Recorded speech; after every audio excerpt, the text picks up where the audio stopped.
The family of an 18-year-old cadet in the Thai military is demanding answers after his body was returned without its brain, heart and other organs, following an autopsy investigation into his sudden death. The army said Pakapong Danyakan died of a sudden heart attack, but did not release details of the autopsy, and the family remained suspicious.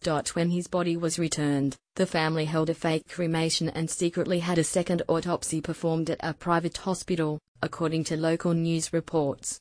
It turns out when they opened up his skull, there was only tissue paper, said Subcriber Tanyakan, the dead cadet's sister, as quoted in the Bangkok Post. Pakapong Danyakan's heart, stomach and bladder were also missing. The second autopsy found both collarbones broken, a fractured fourth rib and internal bruising on the right side of his abdomen. The injuries were not mentioned by army doctors after their autopsy.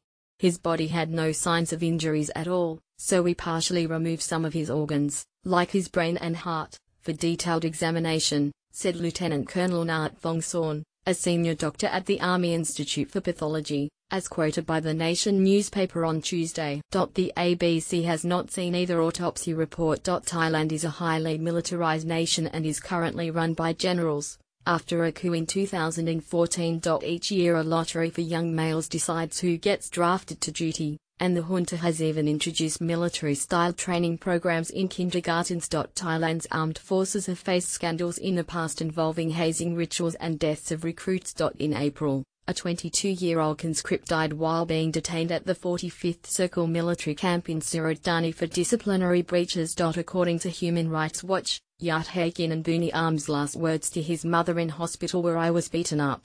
It hurt so much." Investigative news outlet Prachatai reported at least 8 deaths of recruits in the last 8 years from torture, punishment or unexplained reasons. At a press conference in Bangkok on Tuesday, the officer in charge of the cadet school denied Pakapong Danyakan's sudden death was linked to a punishment 3 months ago. On the 23rd of August, the 18-year-old was among cadets caught using a forbidden pathway and was forced to sit with his legs above his head in a sauna room for several hours, according to his sister, Subcriber Danyakan.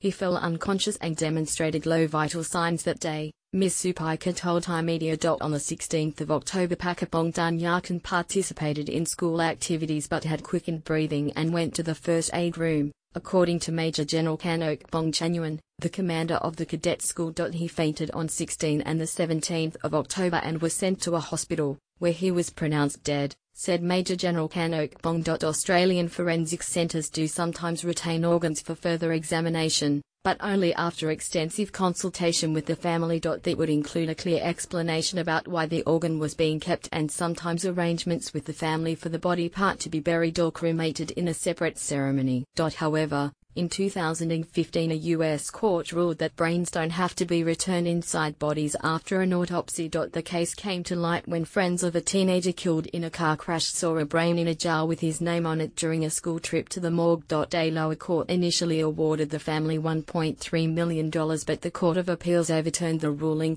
"They had us bury our son with nothing in his head. It seems like they don't even have a heart," said the victim's father, Andre Shipley, according to the New York Post.